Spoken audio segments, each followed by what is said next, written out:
knowing it's now the Christmas holidays and everyone's coming back from university and coming back with their families. So naturally, as a film buff, my mum says, wait till we watch Frozen 2 to get the family, so we can have the family back together. So I did that. Just wait till I'm back home to watch Frozen 2. And here it is. Hello, my name's Elijah Wells and today's review is Frozen 2.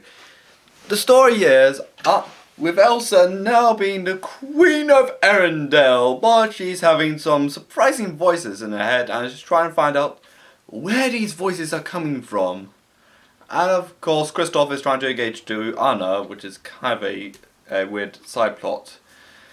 And they go into the unknown and see what their parents was actually sailing to begin with, and how their grandparents are somewhat different from what they are. Okay, not to give anything away, because let's be honest, you've probably seen it already. The movie kind of feel the second half film feels like they just remade Fifth Element, where, spoiler alert, Elsa is the fifth element of the fire, wind, earth and sea. She is the fifth element, where they have to collect them stones and bring peace to the land and destroy a dam and somehow not flood Arendelle. It felt like I was watching a remake of Fifth Element. I was like, you can't do that, Disney. Come on, we've waited something like 6 or so years for this, and this is what you give me? Like, okay. Okay, although I like the film, the other criticism I had is I don't feel like it answered a lot of questions for me. Like, in the trailer, Anna was like slashing out someone when she was at a cliffside, and no one knew. It was like, who was he slashing the sword at? Then it did not the footage itself did not appear in the film anywhere, unless it was like a post-credit scene. Like, Disney, you can't just buy me out with just that. Stop pointing at Fantastic Four when you're going to have footage that's all over the trailer but it's not going to be anywhere to be found in the film. Stop scamming me with that. I'm not trying to be overly judgmental about this movie. I'm not trying to be overly negative about the movie. I really, really liked a lot of qualities in this film. Like when the dam gets destroyed and this incredible like tsunami wave is going to threaten Arendelle. I feel like, man, that is so impressive. Like, it looked so realistic. It kind of looks like something out of a David Attenborough documentary or a nature documentary where there's massive waves of water crashing into forest trees and crashing into mountain hills and crashing into the lake. I feel like that animation alone, that is pretty solid. It looked so realistic. I feel like if people like put that in a live action movie, like edit that out and put in a live action movie, that would be so convincing. I really, really, really love that music. The music in Frozen 2, like, into the unknown. I'm not trying to be Anthony Fantano here, but I feel like it's better. Controversial opinion, it's better than the original, where I feel like when I first listened to Let It Go, I felt like this is going to get repetitive, isn't it? And it kind of got repetitive, not seriously repetitive like Gucci Gang, where if someone plays it, I'm going to try to punch them in the face.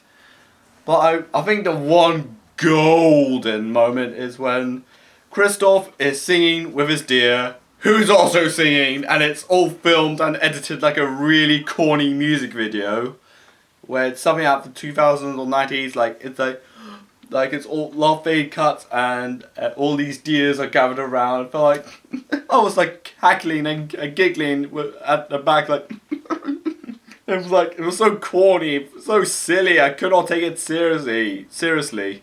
But it was. I think that's the entire point. It was meant to be a music video that was meant to be kind of taken seriously, but it was just so silly and corny. What I really also enjoyed about this movie is Olaf, where he mentions that water has memory, and they've literally used it as a looking back at device or a way back thing. Like when they find the shipwreck, like we better find out, and Elsa like touches a piece of like a wood in the shipwreck, and like the water drips and all the dampness is formed into what the parents saw. And of course they found answers of what they were going to and why they were going there. And also, it was also done and further like when water has memory, which is they kind of catching on to that theme. I feel like this movie that better fleshes out the characters and better understands particularly Elsa and Anna's parents. Where spoiler alert, it turns out her mother was one of the enchanted people, which was pretty interesting. But I think the one question I have in my mind is where did she get them snow powers? I feel like I think it's probably from them. But would her mother be like hunted down or something? Would it be like a massive exile? Would it be like deported or something? Yeah. Although they gave more character development to the parents, but I feel like it left some questions unanswered. Like, would she be like hunted down or deported or like executed if she's found out? Like, yeah, because he's king. It doesn't quite couldn't get quite wrap my head around that logic. Outside of borrowing a lot of elements from the Fifth Element and leaving some questions somewhat unanswered, I feel like this movie I really did like. I liked qualities that were better than the original, and I thought some qualities are somewhat downgraded from the original. Like, of course, its originality, but I really like its music, its sense of humor, its animation, its characters, and pretty much more or less diving into their background and diving into their parents' background, which I really like, and also some beautiful music work and some excellent score work. And I really like the how useful Olaf was throughout the entire film. All in all, I give it a 7 out of 10. It could have been better if they had a more original plot and made more sense about the enchanted people. But all in all, this is Elijah Wells and bye!